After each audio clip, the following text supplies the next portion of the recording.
Bueno, muy bien, muy bien. Nuevo vivo de familias cuidadas. Hoy es el número 29, emisión número 29. Bienvenidos a los que se empiezan a sumar. Bueno, lo tenemos ya. Bueno, Alberto, el infaltable Alberto. Bienvenido, Alberto. Un gran amigo ahí, Marcelo Camargo, también directamente desde Estados Unidos. Buenas tardes, Alberto. Y bueno, tenemos ahí a nuestro invitado también, Matías Gutowski, que ahora lo vamos a presentar. Un lujo tenerlo hoy a Matías. A ver si ahí este, se va conectando. Matías, ¿cómo andás? Hola Gustavo, ¿cómo estás? Qué lujo tenerte. Qué bueno, qué bueno. Además, sabiendo que voy a subir un poquito el volumen acá, que has acomodado tus actividades para poder estar con nosotros, así que muchas gracias. Un placer, un placer. Gracias por la invitación y verte en vivo después de tanto tiempo es una alegría. Bueno, te cuento la interna detrás de este vivo. Nosotros estamos volviendo aquí a casa después de alguna refacción que se hizo. Entonces, bueno, acomodando así más o menos como se puede. Y bueno, una alegría tenerlo a Matías. Matías contaba que ya es la semana número 29 desde que empezamos con familias cuidadas. Y bueno, la verdad que viste como tantas cosas que uno arranca y no sabes en qué se puede ir convirtiendo. Y bueno, y la verdad que una alegría tenerte hoy a vos. Y hablando justamente de algo tan importante, un poco hablar de la estabilidad o la inestabilidad emocional de estos tiempos. Vamos a presentarlo, o voy a presentarlo a Matías, que bueno, a Matías tuve la posibilidad de conocerlo allí en la iglesia Cristo es el Cambio, hace ya unos cuantos años. Realmente fue un placer ese tiempo de servir a Dios juntos, compartir tantas cosas. Bueno, ahí Marcelo Camargo pone algo demasiado generoso como para leerlo. Pero bueno, nos manda su saludo Está. y su bendición también.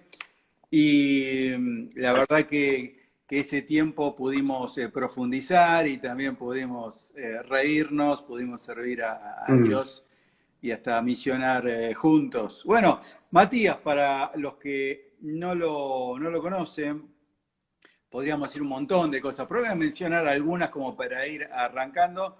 Bueno, él es profesor y licenciado en psicología de la Universidad de El Salvador. Qué bueno, estás dando o has dado materias de... ¿Qué materia, Matías? Y actualmente Psicología de la Familia, en tercer año de la carrera. Ujú. Psicología de la familia, qué justo, justo.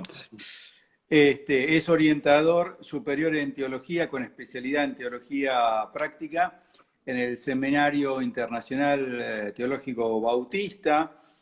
Es doctorando en psicología con mención en sistémica cognitiva y neurociencias en la UFRO. Y vamos a seguir presentando después sus cargos también a nivel docente. Y bueno, una de las cosas también más lindas de la vida de Matías es que está casado con Juliana y sirven a Dios en la Iglesia Evangélica Bautista Vida y Esperanza ahí en Floresta, en la calle Directorio. Así es, Tengo, así es. mi papá vive ahí en la otra cuadra, así que conozco muy bien esa zona. La zona. Mat- Estamos cerquita. Matías, contame, arranquemos un poco charlando sobre estos tiempos, sobre lo que encontrás en el consultorio, con respecto a las emociones, qué es lo que más te encontrás, qué trastornos se repiten, las experiencias de la gente, eh, Ujú. qué le ayuda o qué favorece su estabilidad o su inestabilidad. te tiré ahí como 5 preguntas de entrada como para romper el hielo. Un poquito, ¿no? Bueno, antes que nada quería agradecerte a vos, Gustavo, también a Fabiana por la invitación a participar con ustedes de este Sí. espacio. Realmente lo felicito mirando la visión y la misión que tienen con este espacio. Está en línea con lo que de alguna manera queremos conversar hoy, ¿no? Ujú. Y, y es algo que realmente seguramente está colaborando con muchas personas, familias, etcétera. Y Ujú. hablando de emociones, vos sabés que en esta historia que hacías me acordaba de el 2010, 10 años atrás, cuando hicimos ese viaje misionero a Entre Ríos, y retomo esa experiencia porque llegó la noche y resulta que no nos habían traído todos los elementos para descansar. No sé si te acordás de eso. Y entre el grupo importante que éramos, que coordinábamos ese espacio, nos miramos, ¿no? Y creo que ahí cada rostro expresó una emoción distinta, una emoción muy distinta que la tengo como registrada hoy, ¿no? Tal vez alguna fue de sorpresa, otra de enojo, de tristeza. Bueno, terminamos esa noche descansando como pudimos, pero con la alegría de poder estar sirviendo o ayudando a otras personas. Y pensaba en este tiempo, ¿no? Haciendo recuerdo, ¿no? De alguna de esas experiencias que compartimos juntos, que en realidad en la actualidad estamos recuperando lentamente la percepción saludable sobre nuestras emociones. Ujú. Yo lo llamo de esta manera, ¿no? Creo que estamos en un camino de recuperación de una percepción saludable de nuestras emociones. Porque seguramente vos recordarás que, bueno, hasta no hace mucho tiempo, hablar de una persona emocional era colocar al ser humano como en una segunda categoría, ¿no? De hecho, bueno, la escuela, el colegio, la formación, la universidad, casi que desde que entramos a la escolaridad, se satura de formación y de información nuestro hemisferio izquierdo, ¿no? El que está atravesado por la lógica, la matemática, el razonamiento, y el que se emociona es un poco flojito, ¿no? O sea, el que se emociona parece que, bueno, camina por otra vía, otra línea. Y yo creo que en estos últimos años estamos recuperando un poquito esa mirada un poco más positiva en relación a la percepción que podemos hacer de nuestras emociones. Entonces, quería comenzar transmitiendo esto, ¿no? Que el ser humano es un ser humano racional, pero también es un ser humano emocional. Y que de alguna manera, mientras más conectados se encuentren esos hemisferios o esas esferas de nuestra vida, probablemente más estables o más equilibrados, si se quiere, nos vamos a encontrar. Bien, bien. O sea que ahí ya empezás a desarrollar por lo menos eh, dos conceptos importantes, es la revalorización, el cambio de percepción en cuanto al mundo de las emociones, pero jugando en equipo también con la racionalidad, la reflexión, entendiendo que tanto el sistema límbico como la corteza prefrontal, todo responde al diseño de Dios, así que no hay equivocación cuando aparece el mundo de las emociones. Después estará, y seguramente lo vas a desarrollar, cómo gestionamos esas emociones. Vos sabés que me resultó muy interesante un libro que leí ya hace unos pocos años, no tanto, de un autor que se llama Uh -huh. Peter Escasero, donde Mm. el libro se llama Una iglesia emocionalmente saludable. Y, y comenta una experiencia que de repente un día se le acerca la esposa y le dice, bueno, te aviso que me voy de la congregación. Y su primera reacción fue decir, pero ¿cómo vas a ser tan inmadura? ¿Cómo nosotros que estamos al frente de toda esta gente, cuidando a estas personas, te vas a ir? Hasta que pudo entender y luego de 2 años de atravesar por un proceso de apuntalamiento, donde recibieron ayuda profesional, tanto la esposa y como él, darse cuenta que en definitiva era un SOS, porque habían un montón de cosas que le venían sucediendo y que ellos simplemente le habían dado para adelante, ¿no? Mm, Como si nada de eso sucediese y bueno, cuánto termina impactando en nuestra vida y en nuestras decisiones el no afrontar esas emociones, ¿no? ¿Qué es lo que encontrás totalmente. en cuanto a esto, ¿no? El registro o el no registro de las emociones. Totalmente. Bueno, justamente creo que en esta revalorización que se hace hoy de las emociones, pero colocándola como en su justo medio, ¿no? En su punto medio, hay algo que como competencia, digamos, emocional, muchos no hemos desarrollado de manera equilibrada y que tiene que ver con esto que mencionabas, el registro de nuestras emociones. En general, como te decía recién, desde que ingresamos a la escolaridad, no se nos enseña a poder percibir, registrar, procesar, gestionar nuestras emociones y también compartirlas, comunicarlas. Todo lo contrario, hay una mirada muy negativa. Ni hablar, ¿no? Si hacemos referencia a los varones, ¿no? Un varón que en un partido de fútbol, por un golpe, saca una lágrima, bueno, toda la cultura o la mirada sobre esa lágrima refuerza la negación de la emoción. Mm. Y esto es muy interesante porque, a ver, hoy vamos a pensar juntos cómo gestionar un poco nuestras emociones en medio de la pandemia y para nuestra vida cotidiana, pero hay mucho de carga social también en relación al modo en que los seres humanos aprendemos a gestionar nuestras emociones. Creo que en esta recuperación de las emociones, no porque las hayamos perdido, sino porque en muchos casos las hemos negado o las hemos puesto bajo una alfombra, necesitamos aprender una competencia vinculada a la inteligencia emocional, ¿no? Que es percibir lo que me pasa.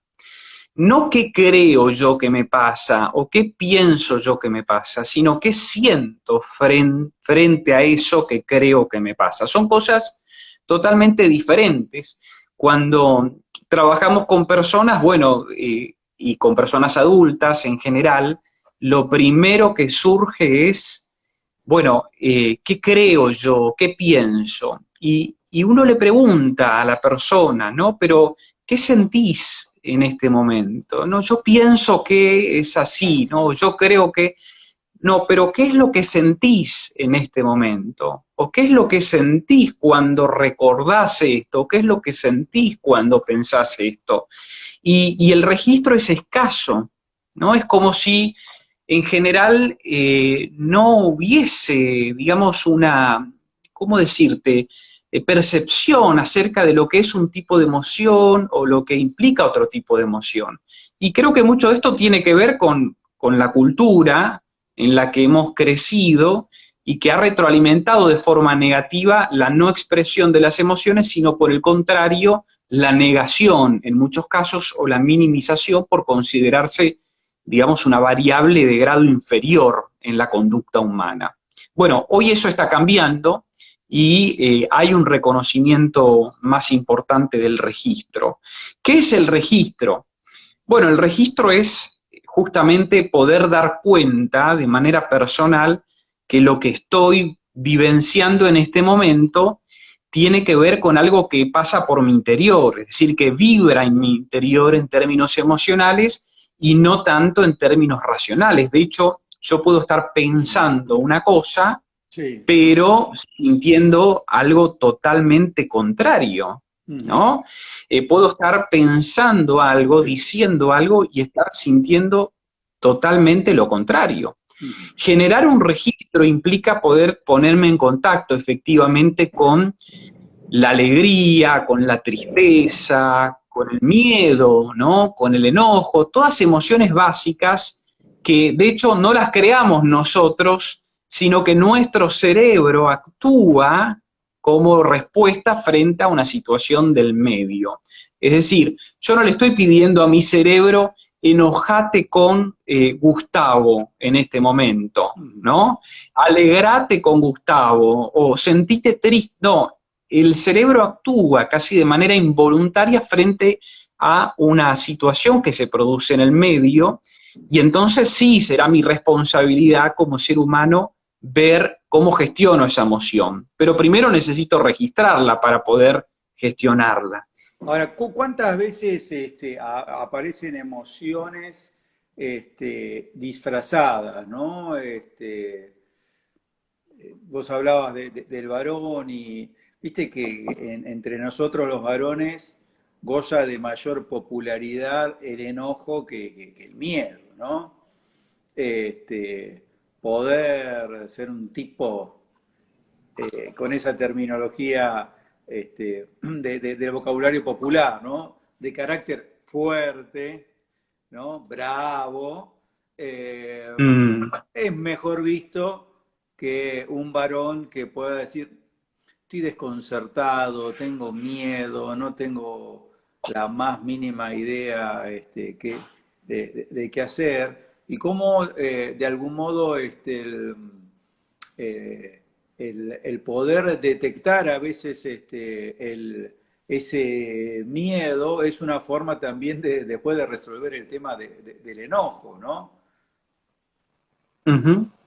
Sí, vos me preguntabas hace unos minutos qué pasa en Sí, el consultorio. Bueno, los sí, que trabajamos en el consultorio después recepcionamos todo sí, esto que socialmente se reprime, se rechaza, se esconde, se sí. descuida en el modo de gestionar, ¿no?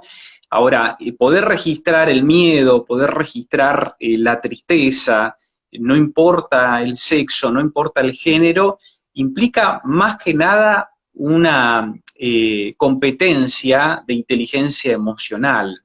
Lo que pasa es que, insisto, nuestra cultura y nuestras sociedades al varón le permiten o le habilitan determinadas expresiones de afecto o determinadas expresiones emocionales, y a las mujeres muchas veces sucede lo contrario o a la inversa. Bueno, justamente esto tiene que ver con una construcción social de género, y hoy trabajamos, ¿no?, en una sociedad equitativa para que tanto hombres, varones como Sí. mujeres podamos expresar el afecto de maneras que sean totalmente naturales a nuestra constitución, ¿sí? Porque no es que la tristeza sea para la mujer por ser mujer y el enojo sea para el varón por ser varón. Todos, varones, mujeres, estamos constituidos, ¿no? Yo suelo decir cableados neuronalmente con estas emociones, y tenemos la capacidad o la posibilidad de poder no solamente registrarlas, sino también de expresarlas. Pero ahí entra la cultura, y entonces muchas veces varones o mujeres pueden sentirse coartados en su libertad a la hora de expresar determinado tipo de emoción. Bueno, creo que ahí los profesionales de la salud mental tenemos mucho para hacer, generando y habilitando espacios para que esto efectivamente suceda en una sociedad más equitativa, ¿no? Ahí, de algún modo, nos estás invitando a que también hagamos como un inventario, un registro o un análisis de cómo se gestionaban las emociones en nuestras familias y cómo se gestionan también en nuestra cultura, ¿no? Cuando uno puede decir, el estilo de afrontamiento de mi papá o de mi mamá ante estas situaciones era esto, y yo que siempre me había prometido que no los iba a repetir, de repente me encuentro repitiéndolo, ¿no? Y estás hablando de valorización, estás hablando de registro, estás hablando dentro del registro de poder entender nuestra cultura y a veces hacer revisiones de lo que sucede en nuestra cultura. Ahora, te hago esta pregunta. Una persona que realiza todo ese recorrido, aún puede tener momentos de inestabilidad, ¿Existe la persona que viva en un estado de estabilidad permanente?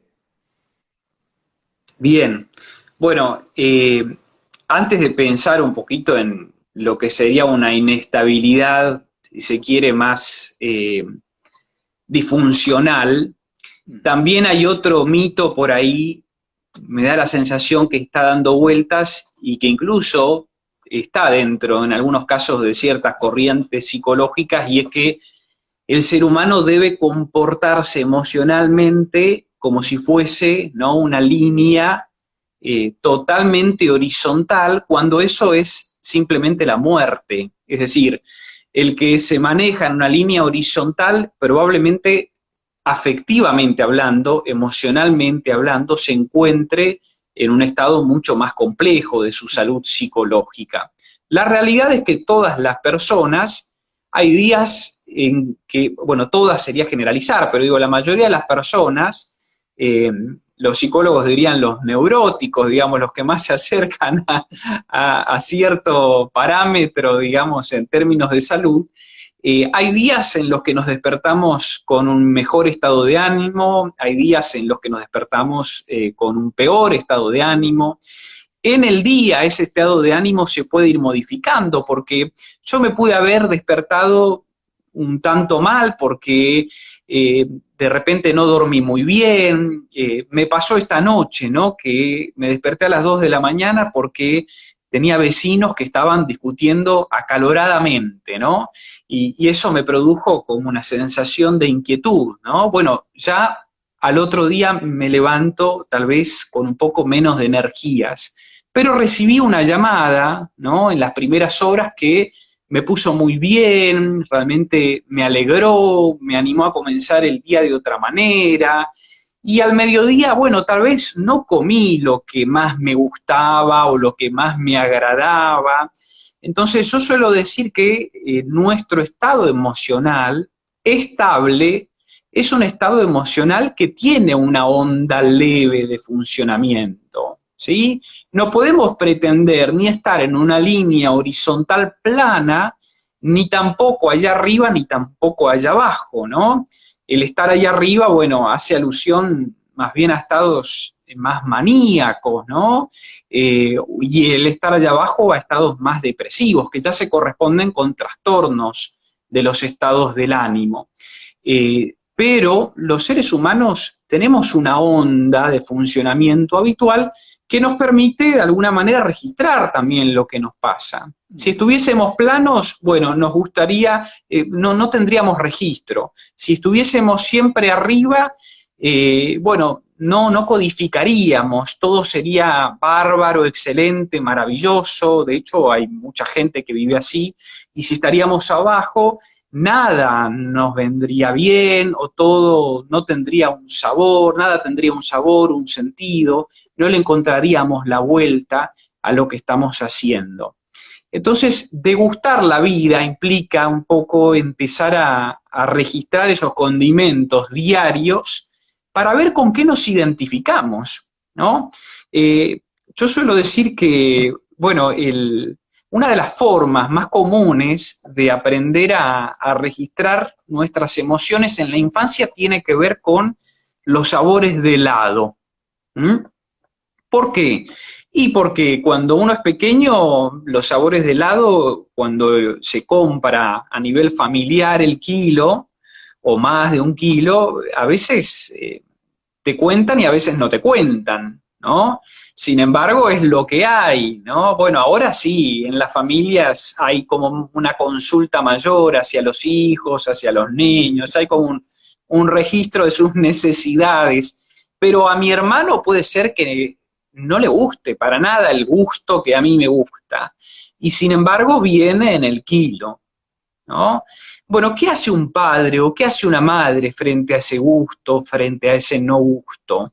¿No? ¿Qué registro? Porque mucho de nuestro registro tiene que ver con el modo en que vimos registrar a nuestros padres sus emociones. Entonces, si hay algo que no me gusta, es algo que se debe hacer así, porque yo lo digo, o hay una manera de expresar esa emoción, de canalizar esa emoción, de compartirla, y en todo caso aprender, ¿no? En el disenso o en el disgusto del gusto del lado a compartir la vida. Bueno, Ahora, hay muchos perdón, adultos, sí. perdón, Matías, creo que hay algo también muy interesante en eso que decís, en esto de degustar y nuestros sabores preferidos. ¿No te ha pasado en alguna oportunidad? Yo, de más grande, descubrir Tramontana, ¿no? Y digo, ¿cómo me he perdido esto? Porque para mí era chocolate blanco y granizado de chocolate blanco y granizado de chocolate. Y creo que nos puede pasar lo mismo con las emociones, ¿no? Como que de repente conocemos más cómo manejar algunas, hasta que de repente dicen, bueno, pero no está mal enojarse en alguna oportunidad. O lloré y me alivió. Y conocí Tramontana, conocí esa otra emoción, ¿no? Como que tener una amplitud también, una mayor riqueza en cuanto a la vida emocional y no ser de los que piden siempre el mismo sabor, tienen siempre la misma emoción, ¿no? Totalmente, totalmente. De hecho, volviendo al helado, ¿no? Hay muchas personas en la vida adulta que tampoco pueden registrar qué sabor de helado les gustaría pedir frente a una pantalla gigante donde hay muchos, muchos colores, muchos sabores. Y esto tiene que ver con lo emocional, como decís vos. Cuando no aprendimos no solamente a registrar, sino a gestionar, entonces nos encontramos en una dificultad también en la vida adulta para poder expresar esas emociones. De repente hay familias donde el enojo es algo que no está habilitado, ¿no? Es decir, no hay posibilidad de enojarse. ¿Por qué? Y porque somos cristianos, porque nos tienen que ver de esta manera, porque la mirada de acá o la mirada de allá, las expectativas, ¿no? Son expectativas realmente muy rígidas o irrealistas, y eso hace que enojarse, ¿no? Ya de por sí implique un aspecto negativo de la personalidad, para otros un pecado o también un desvío o una disfuncionalidad en el modo de conducirse. Y la realidad es que, al menos desde la investigación que conocemos hoy, esto podría cambiar de acá a algunos años, ¿no? Pero desde la investigación neurobiológica que conocemos hoy, estas emociones, las emociones básicas, responden al modo en que nosotros nos vinculamos con el ambiente, pero de manera involuntaria, es decir, no tanto desde el control, sino desde manera involuntaria. Entonces, si yo procedo a negar la emoción, puedo incurrir, sí, en algún grado, por ejemplo, de disfuncionalidad o, bueno, a grandes rasgos en alguna, tal vez, psicopatología a futuro. Pero si la puedo registrar y hay lugar para poder expresarla, probablemente sea una persona más rica, de más colores, ¿no? Es decir, con una riqueza no solamente de expresión, sino de comunicación y de vida, porque imagínate estar casado con el miedo toda la vida, ¿no? O estar Sí. casado con la alegría toda la vida. Tampoco funciona así, ¿no? Tampoco funciona así. Es interesante esto, esto de, vos decías, de encontrarle lugar también a la emoción. Digo, por un lado, vos que trabajás con familias, yo también, digo, la riqueza, la amplitud, la conexión con las emociones más cómodas y las más incómodas también, pero qué importante también en la familia, ¿no? De crear un clima de bienvenida al riesgo emocional, ¿no?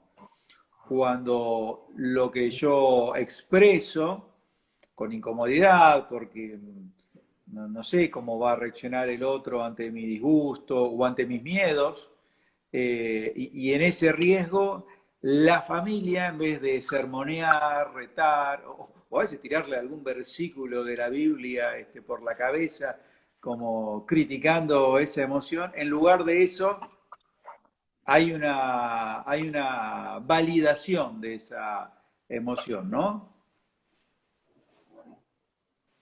Totalmente. De hecho, de eso depende mucho del desarrollo psicoemocional de la persona, Sí, ¿no? ¿Qué espacio tengo en mi familia para poder expresar lo que siento? sí.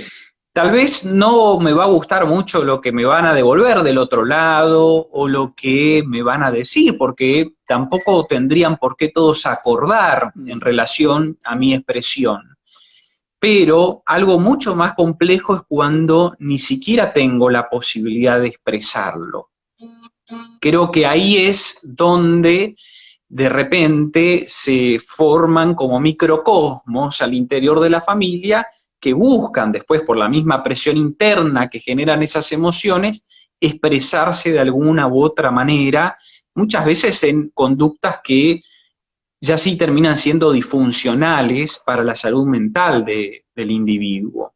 Y entonces la familia después nos puede decir, bueno, pero si en casa hablamos, ¿no? O si en casa eh, oramos o compartimos esto o lo otro, ok, bueno, pero ¿es realmente eso lo que está necesitando la familia o este integrante de la familia en este momento?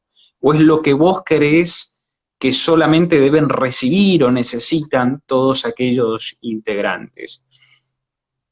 Está muy bien, ¿no? Porque yo pensaba, cuando te escuché esto, pensaba en esas situaciones donde dice, bueno, pero, no sé, mi hijo pareciera que nunca quiere hablar. Y bueno, por supuesto, ese hijo también es responsable de hacerse cargo de sus emociones, de gestionarlas, de poder comunicarlas, pero en alguna oportunidad cuando vos vas viendo la secuencia emocional y comunicacional en esos vínculos, encontrás que cada vez que alguien quiso hablar le fue mal. Mm. Entonces tengo ahí un lío con la, te das cuenta, con No hay problema. la iluminación. Ahí está, Hermoso sol el de hoy. vamos a ir. Este, Hermoso sol el de hoy. tal cual. Y tratar de gestionar las emociones que genera eso. Para que me corro un poquitín para ahí No hay problema. y ahí vamos. Y, y- y decía esto, ¿no? Que si yo cada vez que hablé me fue mal, después o no lo hablo con nadie o empiezo a buscar otros espacios Ujú. donde mi palabra sea bienvenida, ¿no? A veces incluso con todos los riesgos que esto conlleva para una pareja, cuando mi conexión o mi intimidad emocional es más natural con otra persona y no dentro del seno de mi matrimonio.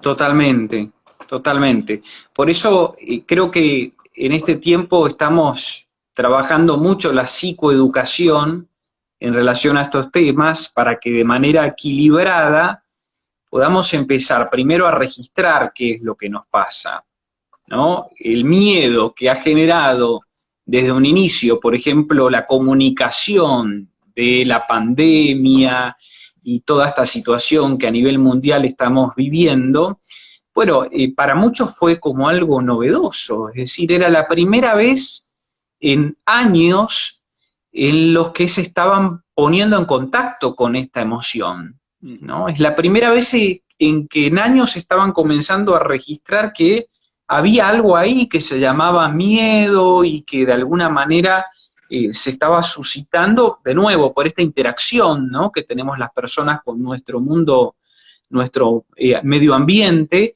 y que estábamos reaccionando, ¿no? De manera natural a algo que era y es impredecible y que aún hoy no sabemos cómo se va a comportar y que esto, bueno, para aquellos que gustan del control, de repente le genera todavía mucha más dificultad, ¿no? Porque ahí la ansiedad empieza a correr de otra manera. Pero para muchos fue la primera vez o una de las primeras veces en la vida adulta en ponerse en contacto con esta emoción, ¿no? Para otros con la tristeza, bueno, con el enojo.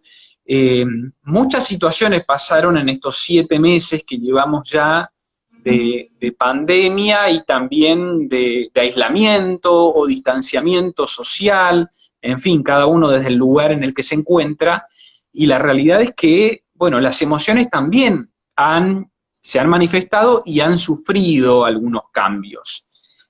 Cuando yo decía hace un ratito que, bueno, es esperable que, a ver, no estemos en una línea horizontal, porque eso sería no sentir, no vivenciar, no emocionarme. Bueno, en este momento particular, las emociones pueden o potenciarse mucho más de aquel momento en el que no nos encontrábamos, como en una crisis de estas características, o por el contrario se puede reforzar la negación, ¿no? Se puede reforzar esta idea de, bueno, el miedo no es algo para mí, la tristeza no es algo que yo deba sentir, y aparecen todos esos mandatos que habilitan o deshabilitan, cuando terminan, bueno, provocando más insalubridad que salud en la vida de las personas. Ahora, en este tiempo, las emociones también van cambiando, se van modificando, y no podemos evaluar del mismo modo que en un contexto, digamos, por afuera de lo que implica una crisis psicosocial. Nosotros los seres humanos estamos viviendo un tiempo inédito, ¿no? Algunos se quejan, otros lloran, otros gritan, otros hacen un vivo, acá como nosotros, diseñan proyectos, inventan, ¿no? O sea, las reacciones son multidimensionales, creativas, excelentes. Pero no podemos evaluar las emociones del mismo modo en un contexto de crisis psicosocial a un contexto diferente. Como si fuera poco, a nosotros los argentinos estas cuestiones nos pegan también siempre desde otro lugar, ¿no? Porque a las crisis a las que estamos acostumbrados, esta fue como una segunda o tercera bofetada. Pero bueno, como no es este un espacio ni para hacer diagnósticos, ni tampoco para hablar acerca de esto, sí creo que como personas y familias tenemos que considerar que en este tiempo nuestras emociones se pueden comportar de otra manera y que no necesariamente por eso nos estamos enfermando, o que no necesariamente por eso estamos entrando en un nivel diferente. Esto en todo caso lo tendrá que evaluar un profesional de la salud mental y hacer un diagnóstico específico. Por eso es que las orientaciones generales a veces pecan bueno, querer ser globalizadoras, ¿no? Pero sí es Claro, claro, claro. importante que entendamos esta diferencia.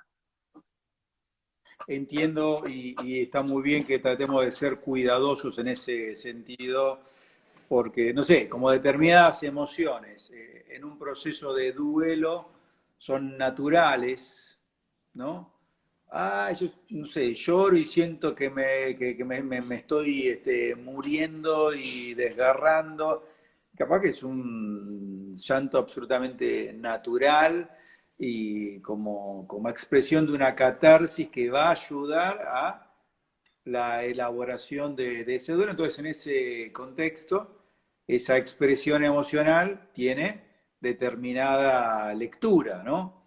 Y qué importante esto que vos decís de poder entender algunas de las cosas que hoy nos suceden en este contexto en particular, porque yo creo que, viste, cualquier argentino promedio, en otras culturas también, pero que vos le tomes un inventario de depresión, de Beck, por ejemplo, el más clásico, van a aparecer sintomatología depresiva porque hay más desgano, hay más irritabilidad, es más difícil tener un sentido de esperanza, bueno, etcétera, etcétera, etcétera. Pero aún con todo el cuidado que estamos tratando de tener, ¿cuándo una persona tendría que empezar a preocuparse un poquitito más en cuanto a ese desborde emocional?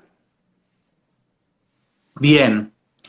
Bien, bueno, es importante tener en cuenta que si la tristeza es una emoción básica, cuando se profundiza a lo largo del tiempo y adquiere, por ejemplo, niveles de desesperanza, pensamientos negativos, polarizados, ¿no? Donde la vida empieza a perder sentido, la desesperanza toma de alguna manera el control de nuestras decisiones cotidianas, viene o vendrá muy bien que podamos hacer una consulta, ¿sí? Por lo menos para hacernos un chequeo, si se quiere, emocional, y Ujú. ver si esto que estamos sintiendo pertenece a este momento de crisis psicosocial o tiene que ver con alguna cuestión particular que está cursando o está comenzando a desarrollarse y que necesitamos atender para que en todo caso el curso adquiera otro devenir. Es muy importante, por eso, que de nuevo trabajemos muchísimo en la psicoeducación sobre nuestras emociones, porque incluso de esta manera nosotros mismos podremos realizar consultas sin necesidad de que otras personas nos tengan que estar indicando o sugiriendo una consulta.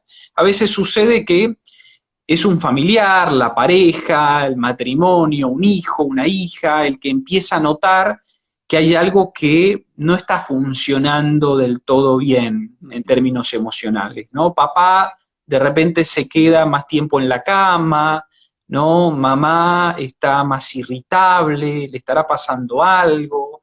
Bueno, hay preguntas que empiezan a hacerse, ¿no? Y los pequeños, los niños, las niñas tienen una percepción realmente increíble de las cosas que suceden en el hogar. Entonces, bueno, a veces son los familiares mismos los que comparten alguna necesidad o alguna sugerencia. Pero mucho de esto, insisto, tiene que ver con que no hemos desarrollado todavía una conciencia plena acerca de la necesidad de comprender el funcionamiento de nuestras Ujú. emociones. Lo mismo pasa en el extremo, digamos, contrario.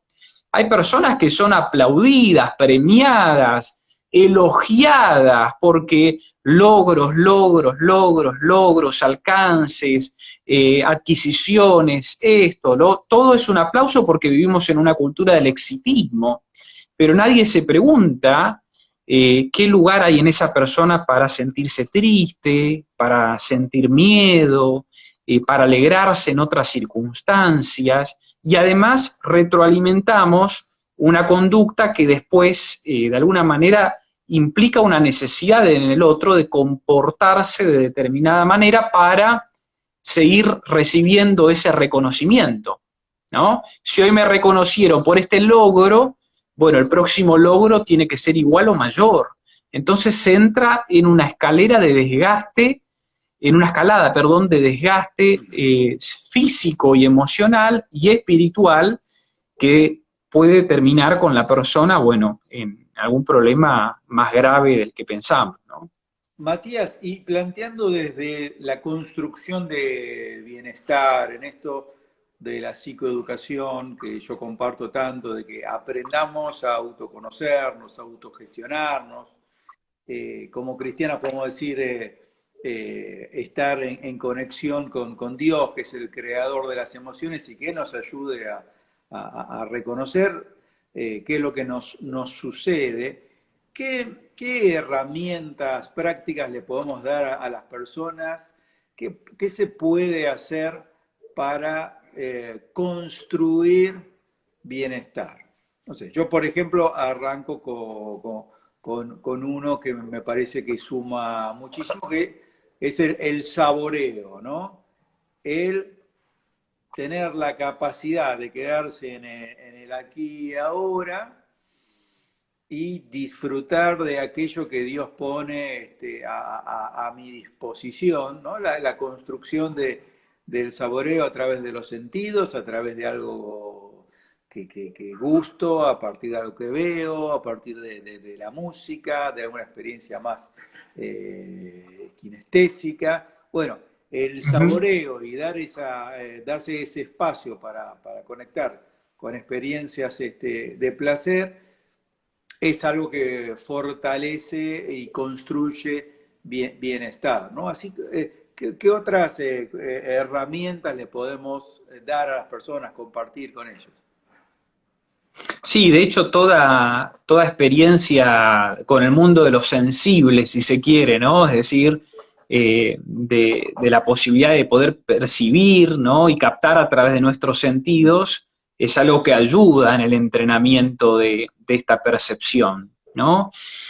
Aunque lo que voy a plantear puede sonar a un razonamiento, vuelvo sobre un ejemplo que mencionaba anteriormente. A veces necesitamos preguntarnos qué siento frente a esto y no qué pienso frente a esto. ¿Sí? No tanto qué razono frente a esto o qué pienso, sino qué siento. Y no estamos minimizando el valor de la razón ni del pensamiento, ¿no? De hecho, esta charla está centrada más bien en la cuestión emocional, con todo el valor que implica poder articular la razón con la emoción. Lo que estamos planteando es que a veces hemos exacerbado, ¿no? El entrenamiento de nuestro hemisferio izquierdo, y esto no nos ha dado la chance o la posibilidad de articular con experiencias, como decís vos, sensibles, concretas, perceptivas, musicales, creativas, de colores. Bueno, el arte en sí mismo, que de alguna manera cruza esta dimensión. Entonces, cuando yo me paro, por ejemplo, en el balcón del departamento en el que vivo, y le doy gracias a Dios porque tengo algunos árboles cerca, ¿no? Vos sabés de dónde vengo, ¿no? Entonces, una de las cosas que siempre busco en Buenos Aires es lo verde, ¿no? Porque lo verde a mí, singularmente, me transmite vida. Sí. Y le doy gracias a Dios porque cuando me paro en el balcón y puedo observar lo verde, trato de hacerme esta pregunta, ¿no? ¿Qué siento frente a esta contemplación? ¿No? ¿Qué siento cuando veo el cielo como un cielo, como el de hoy, donde hay sol, donde hay nubes, donde hay un celeste maravilloso? ¿Qué siento cuando estoy con mi esposa tomando un helado? ¿No? Y a ella le gusta la frambuesa, y aunque ella se ría de mí, lo voy a decir, a mí me gusta el crema del cielo, me dice que es un gusto de niño, ¿no? Bueno, entonces ella pide frambuesa y yo pido crema del cielo. Digo, pero ¿qué siento? No, no tanto qué pienso en ese momento, sino qué siento y cómo disfruto este momento vivencial que va a transcurrir, que va a pasar y que no va a regresar, porque el tiempo funciona de esta manera. Entonces, creo que una de las maneras o formas de entrenarnos en este tiempo es empezar a registrarnos a través de esas preguntas. Y a veces registrarnos, bueno, como si fuese una radiografía emocional, no nos va a traer, digamos, los mejores resultados. ¿En qué sentido lo digo? Bueno, a Perdón, veces perdón. Picolé. ¿Será un sabor picolé? Ana Davidian por... picolé, picolé es el helado de palito. Ah, mirá vos todo lo que estoy aprendiendo en este vivo. Claro, sí, sí. ¿Cómo le dicen acá al picolé, al helado de palito? Helado en palito, no sé cuál es el Helado de nombre, palito. el nombre técnico. Claro. Sí, sí. Eh, bueno, a veces cuando me pongo en contacto con una emoción, y por ahí la emoción, ¿no? Puede tener que ver con la tristeza o con una angustia, Ujú. ¿no? Pero repito, como nuestra sociedad nos ha chipeado, ¿no? Como dicen los chicos hoy, para no angustiarnos, ponernos en contacto con la angustia para muchos representa un peligro, ¿no? Y la realidad es que la angustia, ¿no? Tiene una dosis muy interesante para ayudarnos a revisar, a repensarnos, y también como un punto de partida proyectivo, ¿no? Es decir, hacia dónde puedo pensar, caminar y trazar un rumbo, ¿no? Como una señal que me muestra que tal vez hay algo de todo lo que vengo haciendo, incluso del gusto del helado que vengo consumiendo, que no está tan bueno para mi vida y que tal vez necesito repensarlo, ¿no? Ujú. Ahora, vos fíjate que a veces cuando uno no se puede estar hablando de estos temas y hablamos de registrar, de profundizar. Algunos utilizan el término bucear.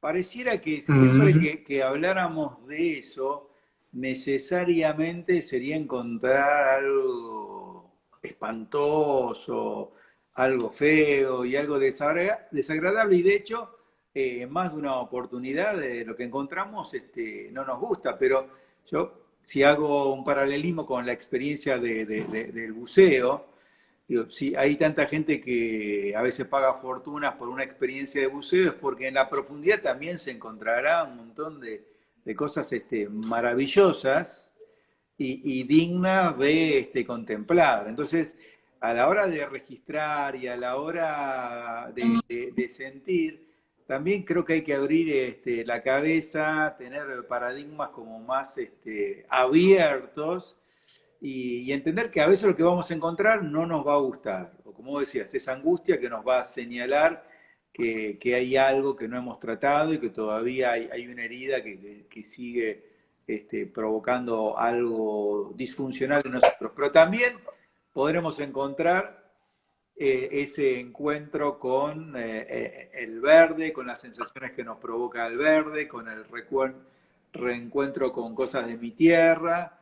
Entonces, que cuando pensemos en registrar, también lo podamos pensar desde ese lugar amplio, ¿no? Totalmente. Y ese es el primer paso. Sin registro no hay gestión, o sea, sin registro no puedo tomar una decisión acerca de qué hacer con eso. Es interesante un pasaje en la Biblia muy conocido que dice eh, en la Reina Valera, ¿no?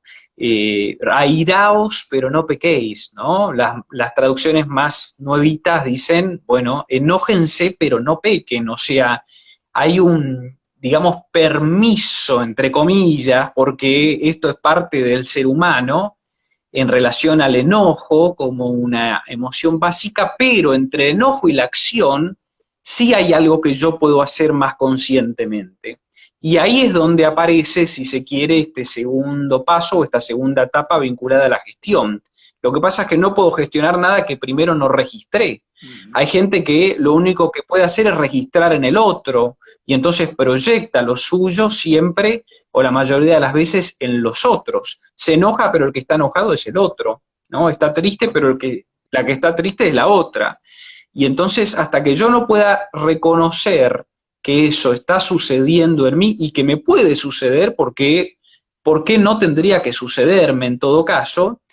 Puedo comenzar a tomar decisiones más conscientes acerca de qué hacer con esto que estoy haciendo, de lo que estoy disfrutando, consumiendo o lo que sea.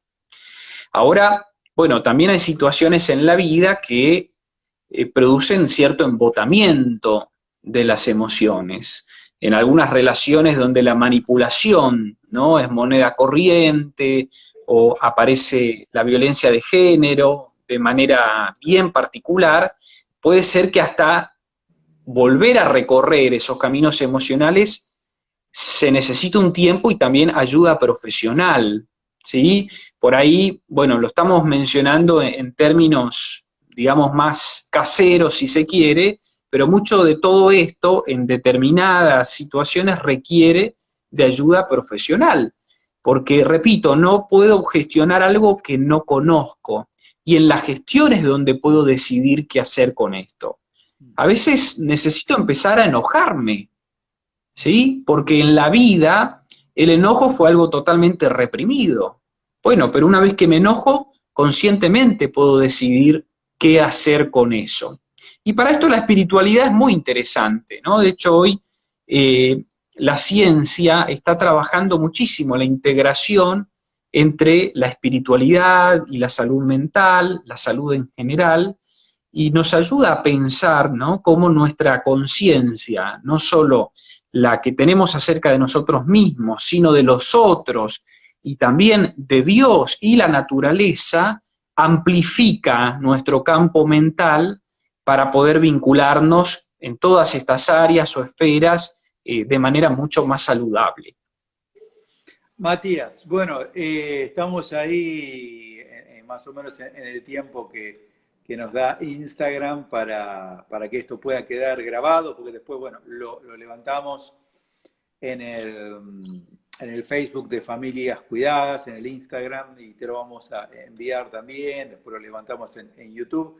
Así que no dudo de que quienes pudieron participar fueron enriquecidos con tu conocimiento, con tu forma didáctica de compartirlos, pero seguramente hay muchos más que todavía lo van a saborear hablando del tema. Así que bueno, agradecerte, preguntarte si alguien quiere encontrarte, ver lo que vos hacés, ¿cómo te ubicas, Matías?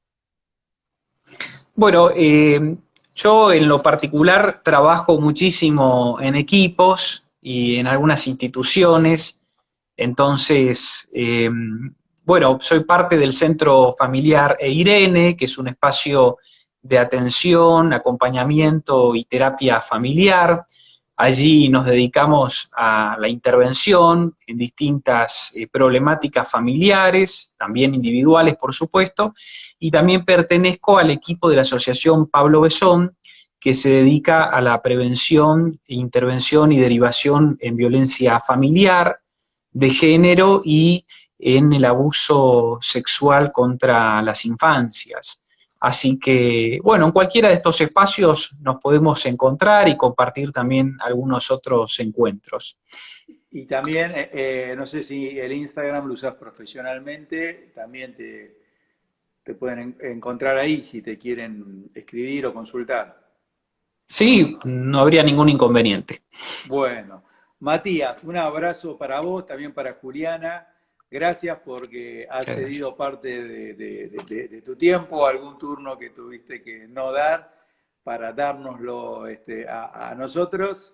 Así que espero que podamos volver a repetir esto y bueno, que digamos, celebro ver cómo Dios sigue usándote como te usaba ya hace unos cuantos años y seguramente esto se va a ir potenciando cada vez más.